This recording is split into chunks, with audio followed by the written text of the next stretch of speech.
Baik.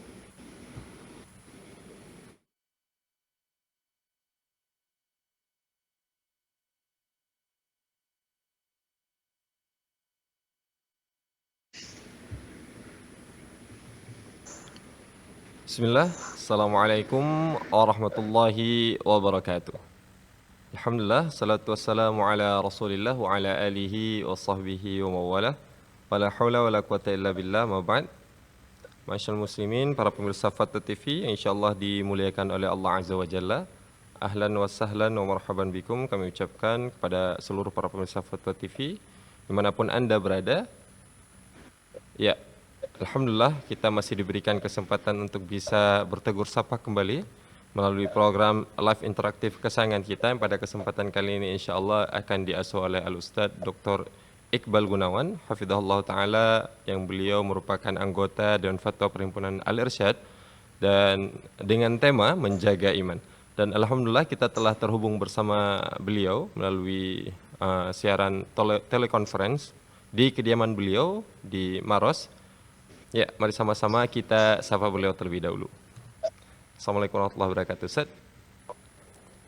Waalaikumsalam warahmatullahi wabarakatuh. Insyaallah. Kaifal akhbar, Ustaz? Bekhair? Alhamdulillah. Alhamdulillah. Sehat? Alhamdulillah sehat, Ustaz, insyaallah. Baik, Ustaz, insyaallah kita akan bersama Ustaz selama 1 jam mendatang, Ustaz, untuk menjawab pertanyaan-pertanyaan dari para pemirsa Fathah TV nantinya, Ustaz. Semoga Allah mudah. Ya, sebelum kita mulai ada beberapa pengumuman yang ingin kami sampaikan kepada seluruh pemirsa, bahwasanya program live interaktif Fathah TV memungkinkan para pemirsa untuk bisa bertanya langsung kepada Al-Ustaz Dr. Iqbal Gunawan hafizahullah taala. Ya, tentunya dengan tema yang telah kita tentukan, yaitu menjaga iman. Jadi bagi para pemirsa yang nantinya ingin bertanya langsung kepada Al-Ustaz Dr. Iqbal Gunawan, bisa menghubungi nomor layanan kami di 021 2123 2333. Kemudian kami juga mengajak para pemirsa untuk bisa berpartisipasi bersama kami menyebarkan dakwah Islam ini melalui rekening aktif yang bisa Anda saksikan di layar kaca televisi Anda semua.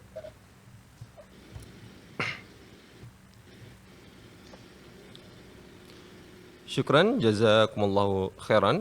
Kemudian kami juga ingin menyapa seluruh para pemirsa Fathah TV yang ikut menyimak acara ini melalui siaran radio. Ahlan wa sahlan wa marhaban bikum. Taib.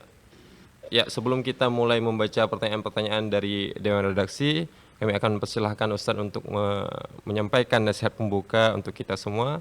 Falyatafaddal mashkuran ma'juran, Ustaz. Bismillah, alhamdulillah. Wassalatu wassalamu ala Rasulillah wa ala alihi wa ashabihi wa man walah. Wala hawla wala quwata illa billah. Allahumma alimna ma yanfa'una wanfa'na bima 'allamtana wa zidna ilma. Allahumma la ilma illa ma 'allamtana innaka antal alimul hakim. Para pemirsa dan pendengar yang melalui radio Fatwa TV, semoga dimuliakan oleh Allah Azza wa Jalla. Puja dan puji syukur kita panjatkan kehadirat Allah Azza wa Jalla atas segala nikmat dan karunia-Nya kepada kita semua. Nikmat kesehatan, nikmat kesempatan, nikmat waktu luang, dan terutama nikmat iman. Nikmat iman ini adalah nikmat terbesar. Nikmat iman dan nikmat Islam adalah dua nikmat terbesar yang harus kita jaga. Maka sangat tepat sekali tema live interaktif kita, yaitu menjaga iman. Karena ini adalah modal terbesar kita. Sebab kita bisa bahagia di dunia dan di akhirat adalah jika kita mempunyai keimanan. Alladzina amanu wa lam yalbisu imanahum bidzulmin ulaika lahumul amnu wa hum muhtadun. Orang-orang yang beriman dan tidak mencampur adukkan keimanannya dengan kezaliman, yaitu kesyirikan, mereka itulah yang mendapatkan keamanan dan mendapatkan petunjuk. Juga Allah Azza wa Jalla berfirman, "Man 'amila salihan min dzakarin aw untha wa huwa mu'min, falanuhyiyannahu hayatan thayyibah wa lanajziyannahum ajrahum bi ahsani ma kanu ya'malun."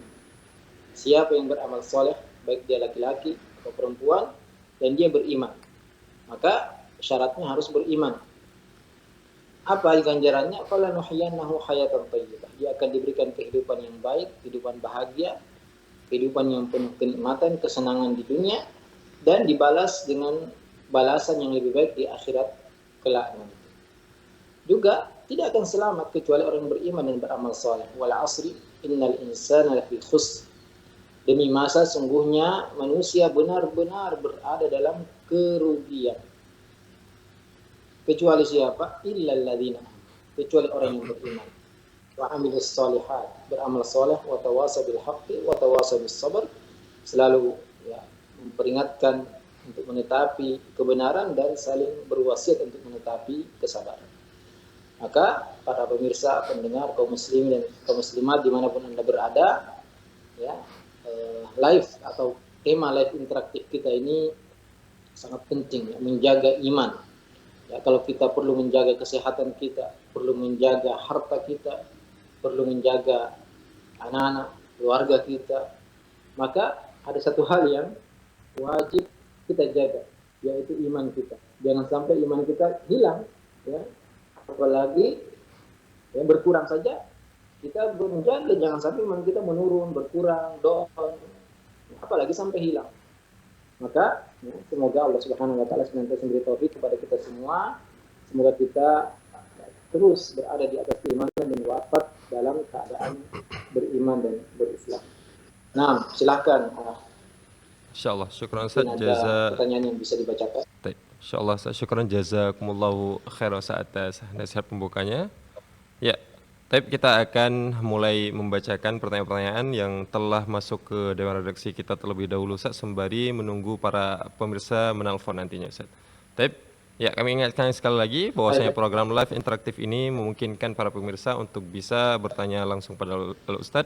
Jadi bagi para pemirsa yang ingin bertanya langsung bisa menghubungi nomor layanan kami di 021 2123 2333. Baik, pertanyaan pertama Ustaz dari Meila di Jawa Barat, Kabupaten Purwakarta Ustaz.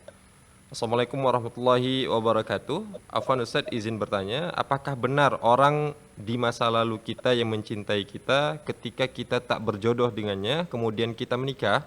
Orang di masa lalu yang mencintai kita itu tak ridho kita menikah dengan orang lain dan menginginkan rumah tangga kita hancur, apakah ini bisa terbilang bentuk sihir? Atau bila kita menikah dengan duda, kemudian mantannya masih menyimpan kenangan, apakah bisa menjadi penghancur rumah tangga yang dijalani sekarang? Syukran, jazakumullahu khairan insyaallah. Waalaikumsalam warahmatullahi wabarakatuh. Ya, ketahuilah wahai ukhti yang bertanya bahwasanya tadi kita sudah sampaikan kebahagiaan hidup di dunia, kebahagiaan rumah tangga itu dengan iman dan amal saleh. Jadi kita mau menikah dengan duda, menikah dengan seorang yang punya mantan, itu tidak ada kaitannya dengan kebahagiaan kita. Tentunya jika ya memang dia melakukan sihir, ya itu ada, sihir itu nyata dan ada, dan itu bisa terjadi. Tapi ya tips agar kita terjaga dari segala keburukan, gangguan setan, gangguan makhluk, gangguan jin adalah kita merutinkan zikir pagi, zikir pagi petang, terutama ya, ayat kursi ketika kita membaca di pagi hari, di sore hari juga 3 kul, al-ikhlas, al-falaq, an-nas, ya, itu kita baca juga setiap pagi dan petang, juga sebelum tidur. Maka ya, kalau kita rutinkan zikir pagi ini, ya, a'udzu bikalimatil tammat min syarri ma khalaq, setiap kita ya di sore hari juga bismillahirrahmanirrahim la yadurru ma'asmihi syai'un fil ardi wala fis sama' wa huwas samiul alim, ya 3 kali pagi dan sore, maka kita akan terlindung dari semua keburukan. Tidak perlu takut ya.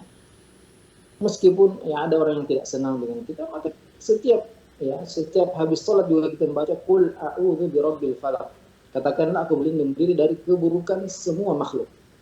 Ya, makhluk yang terlihat, tidak terlihat, jin, manusia, ya, tukang sihir, dukun. Itulah pentingnya kita selalu menjaga zikir kita, ya, zikir pagi, zikir petang, zikir masuk rumah, keluar rumah, sebelum makan, setelah makan, ya, masuk toilet, ya, keluar dari ya, buang hajat, memakai pakaian. Ya.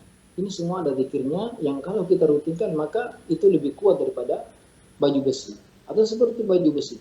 Maka tidak ada keburukan yang bisa menimpa kita, apalagi kita baca dengan memahami maknanya dan merenungkan artinya. Jadi bukan sekedar dibaca di lisan saja, tapi benar-benar kita memahami maknanya dan mengerti apa yang kita baca. Jadi tidak ada kaitan kebahagiaan kita dengan pasangan kita, apakah dulu punya kekasih, punya pacar atau duda yang masih mencintainya, ya. Itu semua ya tidak ada kaitannya dengan kebahagiaan rumah tangga kita selama kita menjaga iman kita, menjaga sholat kita, ya, menjaga hubungan kita, ya, terutama istri kepada suaminya, taat kepada suaminya selama perintah itu tidak bermaksiat. Wallahu ta'ala. Insyaallah, syukran Ustaz, jazakumullahu khairan Ustaz atas jawabannya.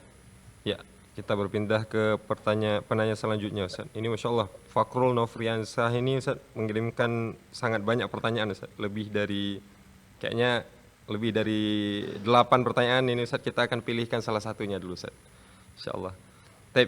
Pertanyaan dari Fakrul Nofriansyah di Kepulauan Riau, Kabupaten Lingga. Assalamualaikum warahmatullahi wabarakatuh. Ustaz, saya dulu pernah tidak sholat karena menganggap Allah tidak adil. Dan saya mengatakannya di depan orang tua saya. Sekarang saya sudah taubat. Apakah sah saya syahadat tidak di depan orang tua saya, Ustaz? Waalaikumsalam warahmatullahi wabarakatuh. Ya, meninggalkan sholat ini adalah perkara yang sangat berbahaya. Meninggalkan sholat itu lebih besar dosanya daripada membunuh, mencuri, berzina, dan semua dosa-dosa lainnya. Bahkan ya, banyak dari para ulama yang mengatakan orang yang meninggalkan sholat itu keluar dari Islam. Keluar dari Islam karena kata Nabi alaihi salatu wasallam, al-ahdu alladzi bainana wa bainahum as-salat, man taraka faqad kafar. Batas antara kita dengan mereka muslim adalah sholat.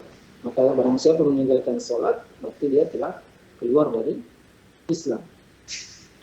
Maka ya, banyak dari para ulama yang mengatakan orang yang tidak sholat itu keluar dari Islam. Meskipun terjadi perbedaan pendapat apakah yang tidak sholat sama sekali, atau bahkan sebagian mengatakan meskipun satu sholat jika sengaja. Intinya inilah perkara yang sangat berbahaya. Meninggalkan sholat adalah dosa yang sangat besar, ya, setelah dosa syirik. Maka jika penanya telah mengetahui bahwasanya ini adalah dosa besar, segera bertaubat, dan tidak ada dosa yang tidak diampuni. Ya, jika seorang taubat dengan taubat yang benar, memenuhi syarat-syarat taubat, tidak ada dosa yang tidak diampuni, termasuk dosa syirik. Selama seorang tidak mati dalam keadaan musyrik, ya, syirik besar, maka semua bisa diampuni. Innallaha yaghfiru dzunuba jami'an. Ya. Maka tidak harus kalau dia dulu menyampaikan depan orang tuanya, maka tidak harus dia sampaikan depan orang tuanya. Kalau dia sampaikan juga, ya tidak masalah. Intinya taubat itu tidak harus dipersaksikan.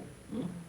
Taubat yang kita lakukan, dosa yang kita lakukan sendiri, kecuali ya jika itu berkaitan dengan akidah keyakinan yang sudah tersebar, ya. Kemudian kita rujuk kembali ya dari keyakinan tersebut, maka kita umumkan bahwasanya ini adalah kesalahan yang dulu pernah saya sampaikan. Adapun ya, jika seperti ini tidak harus, yang jelas dia menjaga sholatnya, ya, kemudian benar-benar taubat, ya, segera meninggalkan dosa, menyesal, berniat kuat untuk tidak kembali dari perbuatan dosa tadi. Dan tentunya ya jika dulu meninggalkan sholat, maka perbanyak sholat-sholat sunat, sholat rawatib, sholat witir, sholat duha, dan sholat-sholat sunat lainnya. Semoga Allah Subhanahu Wa Taala, innal hasanati yudhibna sayyi'at, sungguhnya kebaikan itu menghilangkan keburukan. Jadi kalau sudah taubat, insya Allah Allah mengampuni semua dosa selama matahari belum terbit dari sebelah barat dan selama nyawa belum sampai ke kerongkongan. Allahu Ta'ala a'lam. Insyaallah, syukran Ustaz, jazakumullahu khairan Ustaz atas jawabannya. Pertanyaan selanjutnya Ustaz dari David Kurniawan di Jawa Tengah, Kabupaten Kudus. Assalamualaikum warahmatullahi wabarakatuh. Ustaz, mohon beri nasihat supaya bisa meninggalkan maksiat di kala sedang sendirian.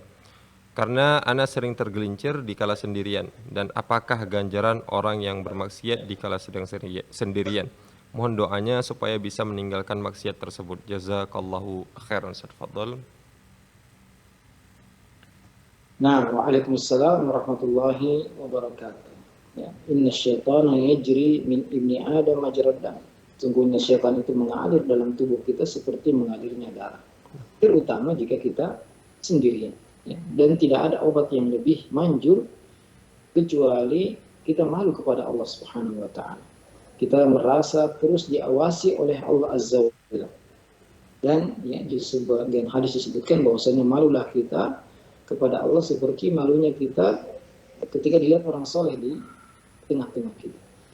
Maka kita selalu terus merasa diawasi oleh Allah Subhanahu wa taala, merasa yakin bahwasanya Allah melihat semua apa yang kita kerjakan. Tidak ada yang tersembunyi bagi Allah Azza wa Jalla. Dan kita harus malu kepada Allah Azza wa Jalla karena Allah Subhanahu wa taala memberikan kita berbagai macam nikmat dan karunia-Nya. Ya, tentunya kita malu kepada Allah Subhanahu wa taala.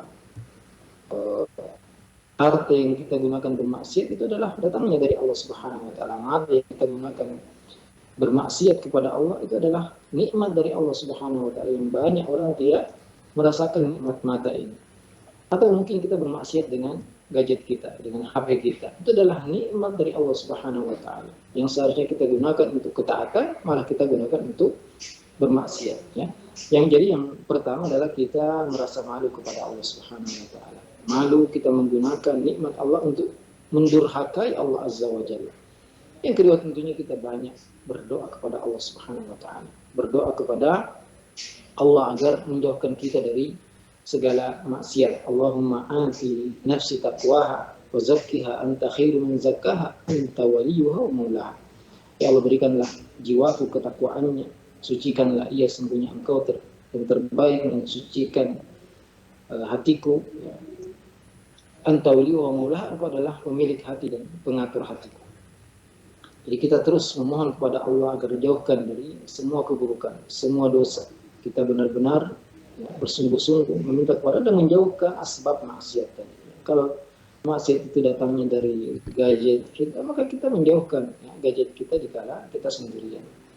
Intinya ya, yang pertama adalah kita malu kepada Allah, merasa terus diawasi oleh Allah. Allah tidak, ya, kita harus yakin bahwasanya tidak ada yang tersembunyi dari pemilik Azza wa Jalla. Kita malu menggunakan ini yang Allah berikan kepada kita untuk bermaksiat kepada Allah. Ya. Yang kedua, kita perbanyak doa kepada Allah, meminta agar kita ya diberikan ketakwaan, rasa takut, rasa khasyah. Kemudian menjauhkan sebab-sebab sarana-sarana yang kita bermaksiat dikala sendirian. Ya. Dan setiap kita terjatuh maka kita bertobat. Bahkan seandainya kita berbuat dosa itu 100 kali sehari, maka 100 kali itu pula kita bertobat kepada Allah. Sama dengan pakaian yang kita pakai, setiap pakaian kita kotor kita cuci, ya, sampai ya malaikat mau menjemput kita, dan kita berharap semoga Allah Subhanahu wa taala menjemput kita semua, ya, malaikat mau menjemput ya, kita semua, mencabut nyawa kita dalam keadaan husnul khotimah. Intinya jangan pernah putus asa, karena setan terus ya berusaha menggoda kita. Setiap kita bermaksiat kita bertaubat, ya, sampai Allah Subhanahu wa taala yang betul-betul membersihkan hati kita. Dan walladzina jahadu fina lanahdiyannahum subulana, sesungguhnya orang yang benar-benar bersungguh-sungguh mencari hidayah, mencari petunjuk, ingin mengikuti kebenaran, maka Allah akan mudahkan jalan ya, petunjuk itu kepadanya. Wallahu taala. Masya Allah, syukran Ustaz, jazakumullahu khairan wa ahsanallahu ilaikum wa barakallahu fikum. Tapi sebelum kita mulai melanjutkan pertanyaan Ustaz, kami ingin mengajak kembali para pemirsa Foto TV dimanapun Anda berada untuk bisa menggunakan kesempatan emas ini bertanya langsung kepada Ustaz Dr. Iqbal Gunawan, tentunya dengan tema yang telah kita tentukan, yaitu menjaga iman. Jadi bagi para pemirsa yang ingin bertanya kepada Ustaz Dr. Iqbal Gunawan bisa menghubungi nomor layanan kami di 021 2123 2333. Taib, ya, pertanyaan selanjutnya Ustaz, kita berpindah ke ujung barat Indonesia Ustaz. Pertanyaan dari Nurfizal di Aceh, Kota Luxmawe. Pertanyaannya ialah, Assalamualaikum warahmatullahi wabarakatuh Ustaz, izin bertanya, bagaimana memahami terkait al-udhru bil jahl jika kita mengetahui seseorang muslim yang kita tahu dia mendirikan sholat namun dia melakukan penyembahan terhadap kubur atau perbuatan kufur lainnya? Apa boleh kita katakan dia adalah orang musyrik dan memperlakukan dia sebagai orang kafir? Dan bagaimana menyikapi jika ada orang yang menganggap orang tersebut masih muslim karena masih sholat? Jazakallahu khairan. Waalaikumsalam warahmatullahi wabarakatuh. Ini adalah pertanyaan yang cukup ya mendetail dan perkara yang sebenarnya banyak dibicarakan oleh para ulama, yaitu berkaitan dengan al-udzur bil jahal. Ya, siapakah yang sebenarnya ma'dzur bil jahal? Kapan dikatakan seorang itu diberi udzur karena kejahilan? Jadi disebutkan para ulama orang yang baru masuk Islam atau orang yang tinggal di pedalaman yang sangat jauh yang tidak ada ulama yang sampai ke sana, itu diantara orang-orang yang jelas diberi udzur jahal. Tapi orang yang tinggal di tengah-tengah para ulama, ya, banyak sarana-sarana yang dia bisa gunakan untuk bertanya, tapi dia cuek, maka ini ya, banyak para ulama mengatakan dia tidak diberi udzur tentang kejahilan. Adapun memfonis person tertentu apakah dia telah keluar dari Islam, maka ini ya kita kembalikan kepada ahli ilmu, para ulama, orang-orang yang mengerti syarat-syarat vonis pengkafiran, ya, tidak serta-merta. Tapi bagaimana sikap kita jika kita melihat seorang yang mengaku muslim tapi dia juga melakukan perbuatan syirik besar, kufur besar, berdoa kepada selain Allah, meminta kepada selain Allah, perkara-perkara yang tidak mampu dilakukan oleh selain Allah Azza wa Jalla, maka jelas ini adalah perbuatan kufur. Maka sikap kita adalah menjauhi. Ya. Kalau pertama menasihati, kalau kita seorang yang punya ilmu, kita menasihati agar dia meninggalkan perbuatan-perbuatan tersebut. Ya, tapi kalau dia nihil, maka sikap kita adalah ya kalau dia sholat sebagai imam, maka kita tidak sholat di belakang. Kalau dia meninggal, ya, maka kita tidak ikut mensolati jenazah. Ya, karena kita tahu dengan mata kepala kita sendiri, dia yang melakukan perbuatan kufur besar. Ya. Adapun dia diberi udzur atau tidak, apakah dia divonis kafir atau tidak, maka kita kembalikan pada para ulama, ya, persoalan-persoalan tertentu, apakah dia termasuk orang yang ma'dzur ya, bil jahl atau tidak, ini kita kembalikan kepada ahli ilmu dan tidak ya kita vonis serampangan. Karena kalau ini kita lepaskan begitu saja, banyak orang-orang yang keliru dalam masalah ini dan ini berbahaya sekali. Maka sikap kita, ya kalau kita tadi melakukan perbuatan kufur besar, syirik besar, maka kita ya, memperlakukan dia seperti orang yang tidak muslim. Ya. Tapi tidak harus kita berkuar-kuar dia bukan muslim atau dia keluar dari Islam. Jadi sikap kita kepada dia, kalau dia orang dekat ya rumah kita, maka kalau menjadi imam kita tidak sholat di belakangnya. Kalau dia menyembelih kurban, kita tidak memakan hewan tersebut karena kita tahu bahwasanya dia melakukan ya, perbuatan-perbuatan syirik besar. Dan yang paling penting adalah kita menasehati dia. Ya. Kalau kita tidak mampu, maka kita menggunakan ya orang lain yang punya ilmu untuk menasehati orang tersebut. Wallahu ta'ala alam. Insyaallah, syukran Ustaz, jazakumullahu khairan atas jawabannya. Ya, dan kami juga ucapkan jazakumullahu khairan kepada seluruh pemirsa Fathul TV yang telah mengirimkan pertanyaan. Tapi pertanyaan selanjutnya Ustaz dari Dimas Kurniawan di Sumatera Selatan, Kabupaten Ogan Komering. Ya, Assalamualaikum warahmatullahi wabarakatuh. Ustaz, apakah mimpi bertemu orang yang sudah meninggal itu ada hubungannya dengan kita mengirim Al-Fatihah pada orang yang sudah meninggal ya Ustaz? Karena saya sering sekali dalam tidur saya itu bertemu dengan kakek atau nenek saya yang sudah meninggal. Terima kasih atas jawabannya Ustaz. Insyaallah. Waalaikumsalam warahmatullahi wabarakatuh. Perkara yang mengirimkan pahala bacaan Al-Quran ini diperselisihkan oleh para ulama apakah itu sampai atau tidak. Ya. Intinya ini bukan perkara yang disepakati. Ya, namun ada beberapa amalan-amalan yang disepakati, yaitu bersedekah untuk pahalanya kita untuk yang sudah meninggal atau haji atau umroh. Ya, ini adalah amalan-amalan yang disebutkan para ulama bahwasanya ini sampai kepada orang yang sudah meninggal.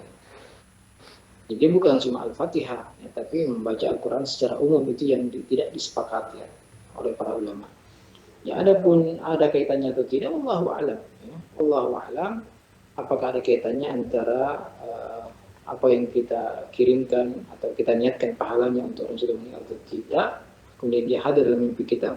Mungkin saja hanya kebanyakan sebabnya karena kita banyak memikirkan. Ya, biasanya mimpi itu hadir ketika kita banyak memikirkan hal tersebut sehingga muncul dalam mimpi kita. Ada kaitannya atau tidak ada, Allahu a'lam. Saya tidak tahu. Insyaallah Ustaz. Syukran. Nah, silahkan. Syukran Ustaz, jazakumullahu khairan Ustaz atas jawabannya. Baik. Pertanyaan selanjutnya Ustaz. Kita akan bacakan kembali pertanyaan dari Fakhrul Ustaz di Kepulauan Riau, Kabupaten Lingga. Assalamualaikum warahmatullahi wabarakatuh. Ustaz, apakah setiap orang yang meninggal dalam melakukan kesyirikan pasti masuk neraka? Bagaimana jika ternyata dia orang jahil? Mohon nasihatnya ya Ustaz, saya termasuk orang yang was-was. Insyaallah. Nah, waalaikumsalam warahmatullahi wabarakatuh. Orang yang meninggal dalam kondisi melakukan syirik besar dan belum bertaubat, maka ya hukumnya secara umum dia di neraka. Karena Allah Subhanahu wa taala berfirman, "Innallaha la yaghfiru an yushraka bihi wa yaghfiru ma duna dzalika liman yasha." Sesungguhnya Allah tidak mengampuni dosa syirik. Maksudnya apa? Maksudnya orang yang meninggal dalam keadaan musyrik dan belum bertaubat. Maka tidak ada harapan dia diampuni oleh Allah Azza wa Jalla. Artinya tidak ada harapan dia masuk ke dalam surga.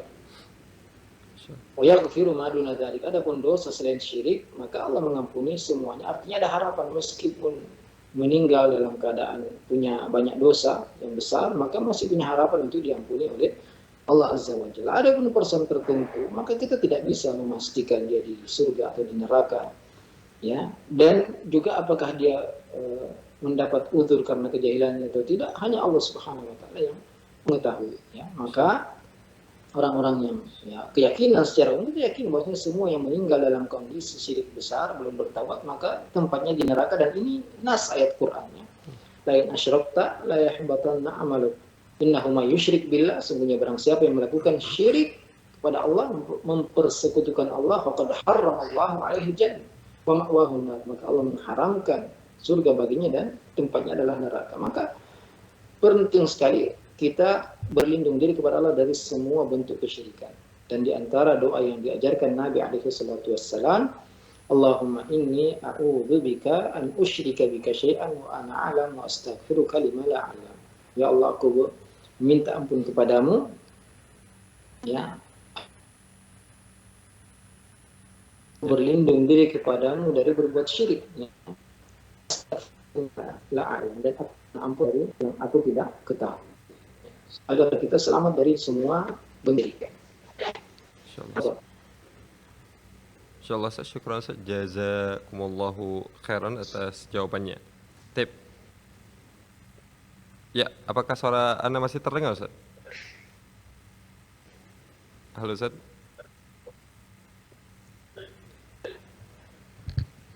Ya. Putus-putus. Ya, terputus-putus Ustaz. Tapi Una, ini udah cukup terdengar Ustaz dah? Udah cukup jelas Ustaz ya? Saya akan bacakan pertanyaan selanjutnya Ustaz. Tip. Pertanyaan selanjutnya Ustaz dari Fulana di Yogyakarta Ustaz, Kabupaten Gunung Kidul. Assalamualaikum warahmatullahi wabarakatuh. Izin bertanya Ustaz.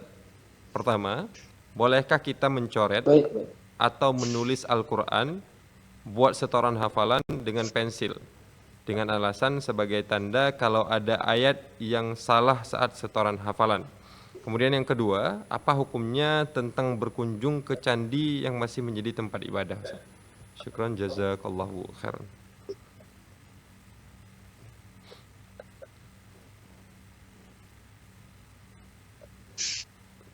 Waalaikumsalam warahmatullahi wabarakatuh. Ya, mencoret Al-Quran itu tidak pantas ya, kalau itu dicoret-coret yang tidak ada tujuan. Ya, apapun dalam Al-Quran itu sangat tidak pantas. Kalau sekedar menandakan bisa kita lakukan ya. Karena Al-Quran adalah, atau mushaf Al-Quran adalah sesuatu yang harus kita hargai ya, tidak boleh kita taruh di bawah, di lantai.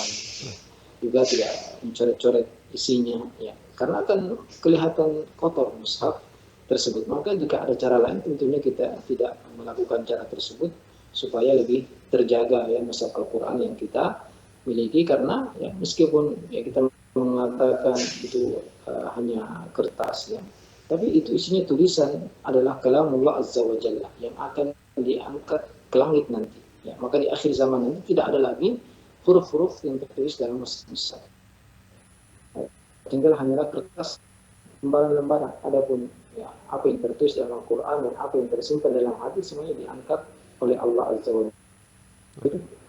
Zaman. Ya, maka jika ada cara tidak ya, mencoret-coret Al-Quran, apapun bentuknya, Allah Ta'ala. Ya, untuk pertanyaan yang kedua tadi Ustaz, hukum berkunjung ke candi yang masih menjadi tempat ibadah.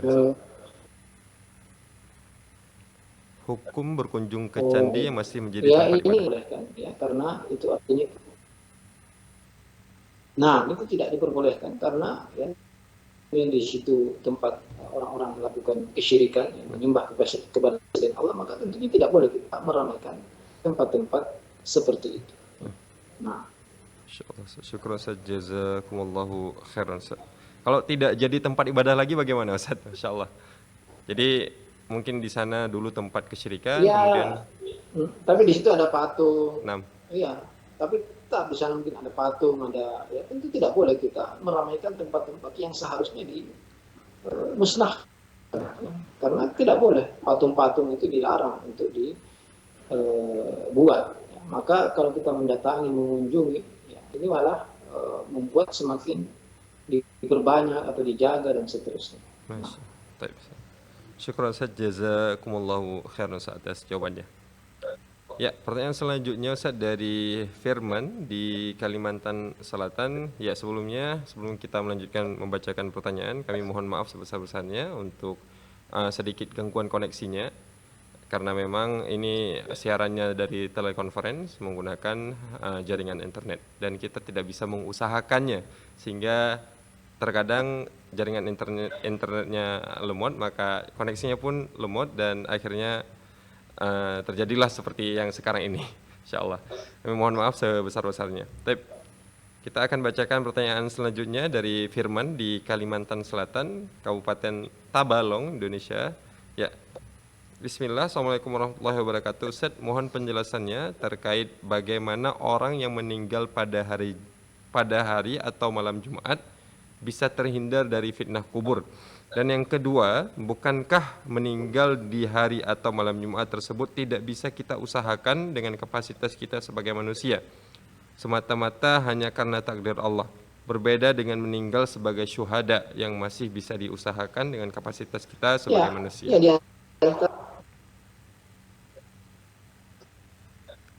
Ya, fadhal Ustaz. Nah, di antara hari Jumat atau malam Jumat, itu di antara yang disebutkan oleh sebagian bahwasanya meninggal pada hari Jumat atau malam Jumat adalah tanda husnul khotimah, karena hari Jumat adalah hari terbaik seminggu, tidak akan terjadi hari kiamat kecuali pada hari Jumat. Nabi Adam diciptakan di hari Jumat, juga dimasukkan ke dalam surga. Tapi ya, kematian seorang itu tergantung amalannya. Meskipun dia meninggal di Jumat dan meninggalnya di kota Mekah atau Madinah, tapi amalan dia buruk, maka dia tetap akan mendapatkan keburukan. Ya. Ini hanya salah satu ya, indikasi, tapi ya bukan satu-satunya seorang selamat dari agung. Dan semua akan ditanya di kubur. Dan orang yang beriman akan diluaskan kuburannya, akan diberi sebagai iman, maka meskipun dia meninggal di hari yang mulia, maka tidak menyelamatkan dia kecuali amalan dia. Maka yang perlu kita usahakan bukan meninggal di hari tertentu atau di tempat tertentu, adalah yang perlu kita usahakan adalah bagaimana kita berbanyak kebaikan kita, pahala sebanyak kita masih hidup, ya. Ada pun yang bukan di tangan kita mati, sama sekali ya tidak menjadi keharusan kita, tapi yang menjadi adalah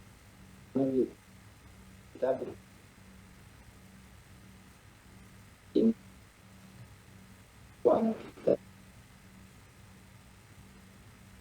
kualitas amal kita.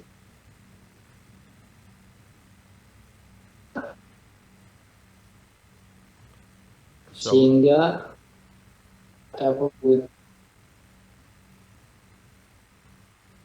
kita meninggal, dimanapun kita meninggal, meskipun tidak ada yang sholati, kita akan tetap mendapatkan kenikmatan di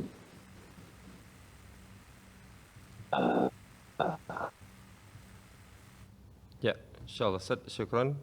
Jazakumullahu khairan. Sepertinya memang ini jaringannya terputus. Kami mohon maaf sebesar-besarnya kepada seluruh pemirsa Fatwa TV dimanapun Anda berada. Ya, dan ya sembari kita menunggu jaringannya kembali stabil dan kita bisa terhubung kembali dengan Al-Ustadz Dr. Iqbal Gunawan, kami mengucapkan jazakumullahu khairan kepada seluruh pemirsa Fatwa TV dimanapun Anda berada yang telah setia membersamai acara ini dari pertama hingga selesai, dan juga bagi para pemirsa Fatwa TV yang telah mengirimkan pertanyaan-pertanyaannya ke website kita yaitu di www.dewanfatwa.com. Jadi bagi para pemirsa juga kami ingin menginformasikan bahwasanya bagi yang ingin bertanya kepada Ustadz Asatizah Dewan Fatwa Perhimpunan Al-Irsyad bisa mengirimkan pertanyaannya melalui website kita di www.dewanfatwa.com. Ya, jadi di sana ada fitur untuk mengirimkan pertanyaan. Jadi bisa diajukan kepada Ustadz siapa, intinya kepada seluruh asatizah di Dewan Fatwa Perhimpunan Al-Irsyad. Dan juga bagi para pemirsa juga kami ingin menginformasikan bahwasanya di website tersebut sudah ada juga link-link, sudah ada video-video jawaban asatizah Dewan Fatwa atas pertanyaan-pertanyaan yang telah masuk di website kita, insyaallah. Ya, sepertinya masih belum terhubung dengan Al-Ustadz Dr. Iqbal Gunawan. Kita menunggu sebentar lagi. Insyaallah kita akan terhubung sebentar lagi. Ya, kami juga ingin menginformasikan dan ingin mengucapkan jazakumullahu khairan kepada seluruh donatur yang telah mengirimkan sebahagian hartanya untuk suksesi penyebaran dakwah ini melalui rekening aktif kita. Syukran, jazakumullahu khairan.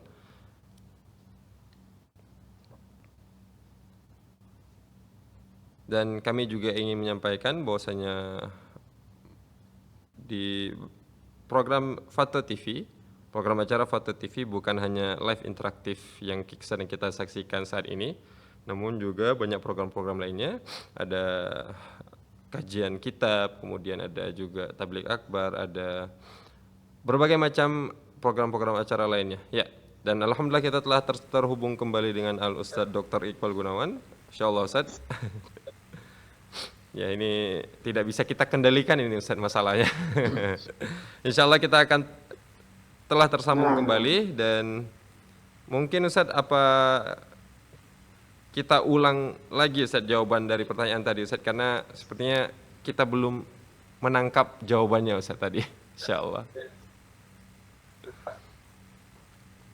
Yang mana ya? Yang tadi Ustadz, yang masalah meninggal pada hari atau malam Jumat bisa terhindar dari fitnah kubur, dan ini tidak bisa kita usahakan. Baik.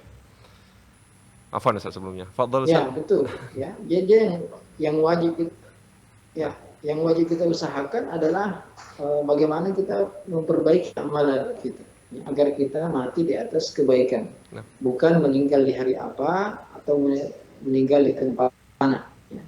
Tapi yang kita usahakan adalah bagaimana kita memperbaiki akidah kita, memperbaiki salat kita, puasa kita, sedekah kita, bakti kita kepada orang tua. Bukan memilih hari di mana kita mau meninggal atau kapan kita ingin meninggal, karena banyak sekali kiat-kiat agar kita selamat dari azab kubur, yaitu dengan melakukan semua amal saleh dan meninggalkan semua keburukan, terutama yang disebutkan di antara penyebab azab kubur yaitu tidak bersuci dengan baik ketika buang air kecil atau namimah, mengadu domba. Dan kita agar selamat dari azab kubur bukan cuma mati di tempat tertentu atau di hari tertentu, disolati banyak orang, tapi kita memperbaiki amalan kita, memperbaiki kualitas akidah kita, memperbaiki sholat kita, hubungan kita dengan keluarga dekat kita, selalu bersilaturahim. Ini semua yang insya Allah akan menyelamatkan kita dari azab kubur, juga azab di akhirat nanti. Karena azab di neraka lebih berat lagi daripada azab di alam barzakh. Wallahu a'lam. Masya Allah, syukran Ustaz. Jazakumullahu khairan katsiran Ustaz atas jawabannya. Dan ini ada pertanyaan yang cukup menarik Ustaz dari Kota Makassar, Ustaz. Insya Allah ini dari daerah Ustaz. Jadi insya Allah kita akan bacakan pertanyaan ini. Ya, pertanyaannya, Assalamualaikum warahmatullahi wabarakatuh. Ustaz izin bertanya, saya sedang berta'aruf dengan orang Bugis, Makassar. Tapi keluarga perempuan minta uang panai senilai 100 juta lebih. Tapi saya sanggupnya hanya setengah nilai maharnya. Dan pihak keluarga perempuan bilang kalau tidak sanggup mereka akan cari yang lain. Tapi si perempuan tetap maunya dengan saya. Mohon arahannya Ustadz, apakah saya lanjut dengan perempuan ini? Cara meluluhkan hati keluarnya ya gimana ya Ustadz? Atau cari yang lain insyaallah. Tafadhal masykuran majuran Ustadz. Ya, menarik tapi kayaknya kurang berkaitan dengan tema kita ya, menjaga iman. Benar Ustaz, sebenarnya kurang berkaitan, cuman mungkin ini berkaitan dengan geografis tempat tinggal Ustaz. Masya Allah. Bagaimana Ustaz? Apa bersedia menjawabnya Ustaz? Nah, Baik, Masya Allah. Fadhal Ustaz. insya Allah kita jawab ya.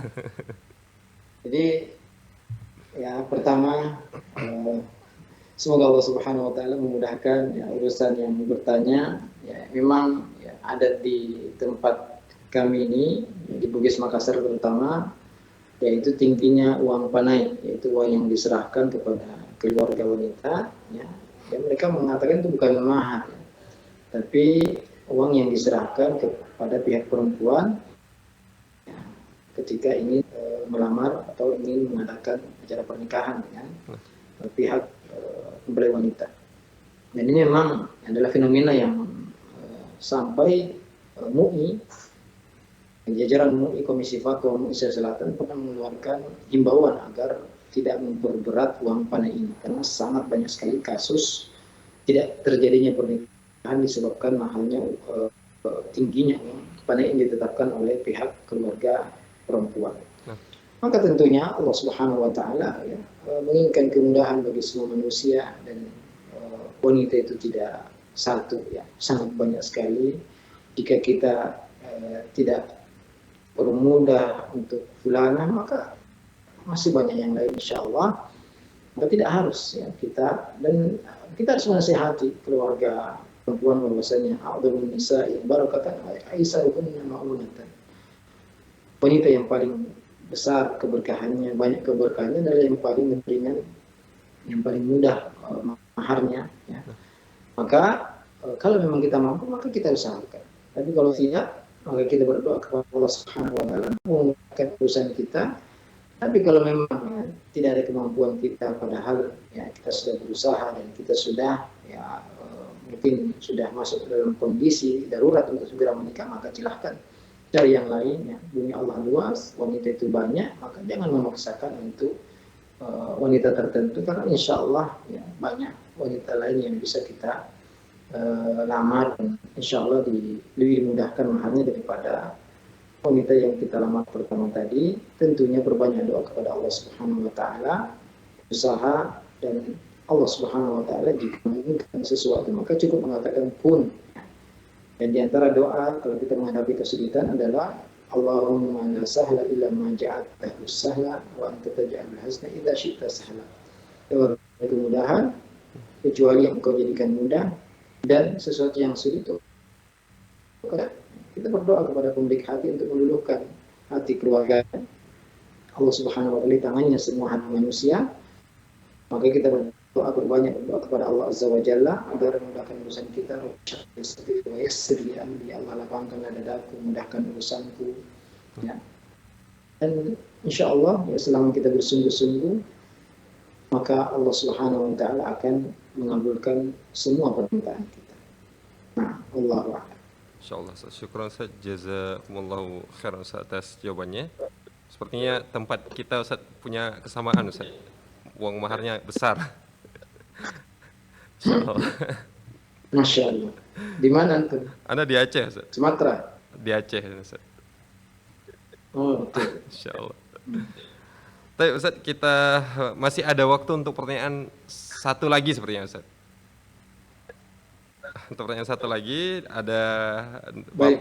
pertanyaan dari Bapak Jufri Hussein di Gorontalo nih Ustaz. Ya, bismillah.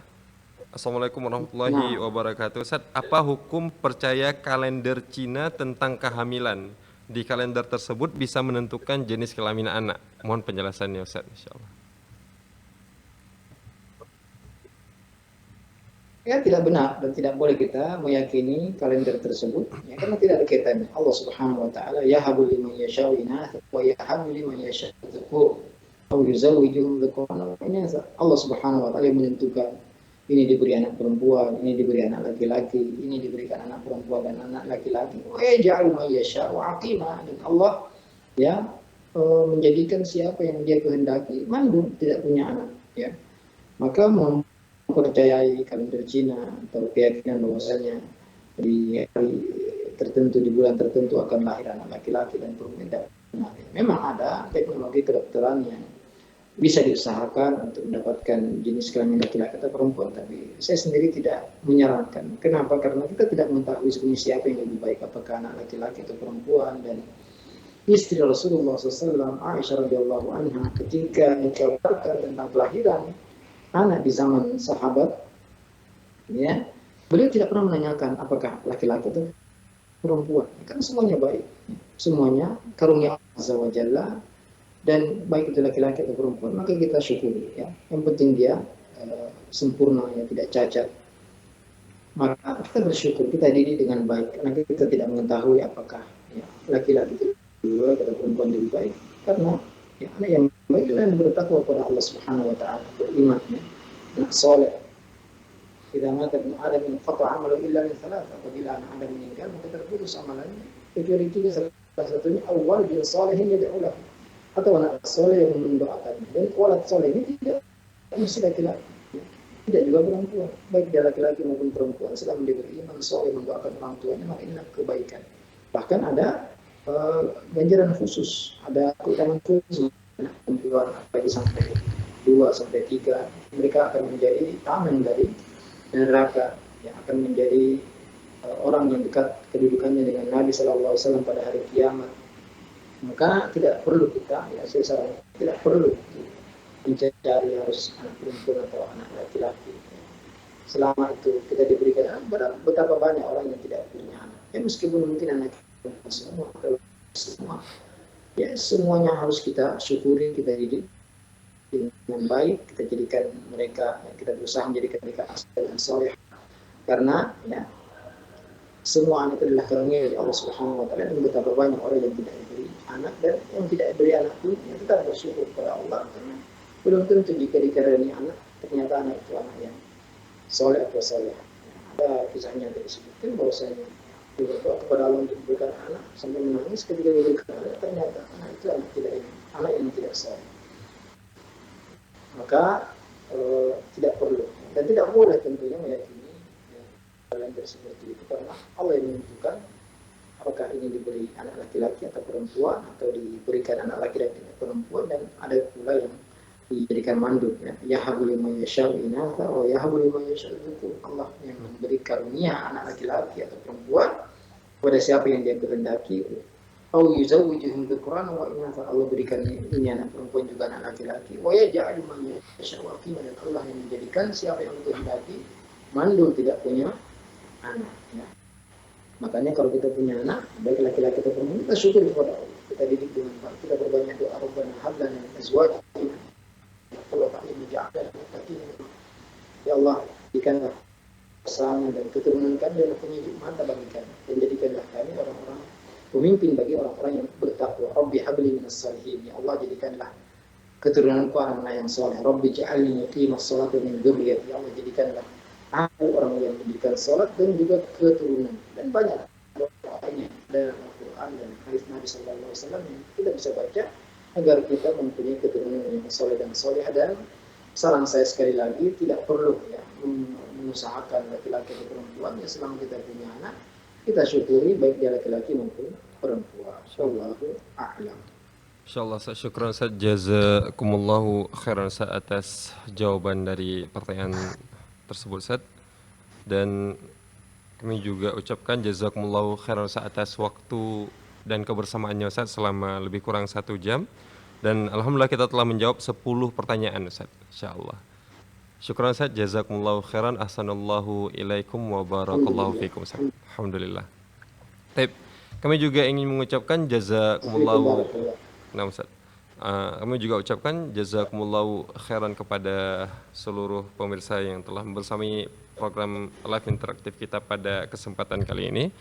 Syukran jazakumullahu khairan, dan kami juga mengajak para pemirsa untuk bisa terus mengikuti program live interaktif kita dari hari Senin sampai hari Jumat, dan bisa melihat jadwalnya di website kami www.dewanfatwa.com, dan bagi para pemirsa yang ingin mengirimkan pertanyaan bisa melalui website tersebut juga. Ya, kemudian kami juga mengajak para pemirsa untuk bisa berjuang bersama kami menyebarkan dakwah Islam ini melalui rekening aktif yang bisa Anda saksikan di layar kaca televisi Anda semuanya. Mengucapkan syukran, jazakumullahu khairan, dan saya mewakili seluruh kerabat kerja yang bertugas pamit undur diri. Wassallallahu ala nabiyina Muhammad. Wassalamualaikum warahmatullahi wabarakatuh.